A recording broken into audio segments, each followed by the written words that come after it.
কিয়ামতের একটি আলামত হচ্ছে কিয়ামতের পূর্বে মানুষের আমানতদারি একেবারেই নষ্ট হয়ে যাবে। হযরত আবু হুরায়রা রাদিয়াল্লাহু তাআলা থেকে বর্ণিত, একবার নবীজি আমাদের মাঝে দ্বীনি কথা নিয়ে আলোচনা করতেছিলেন।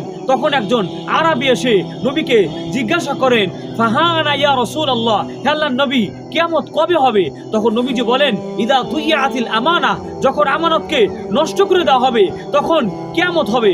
তখন সে আবার জিজ্ঞাসা করে, কাইফা কানা ইউদাতুহা, সেই আমানতকে কিভাবে নষ্ট করা হবে? তখন নবীজি বলেন, ইদা তুইয়াতিল আমরু ইলা গায়রি আহলিহি, নবীজি বলেন, যখন ইদা বুসিদাল আমরু ইলা গায়রি আহলিহি, যখন আমানতকে, যখন অযোগ্য ব্যক্তিদেরকে যোগ্য স্থানে বসানো হবে, এভাবে যখন আমানতকে নষ্ট করা হবে, ফাংতাদিরি সাআ, তখন তুমি কিয়ামতের অপেক্ষা করতে থাকো।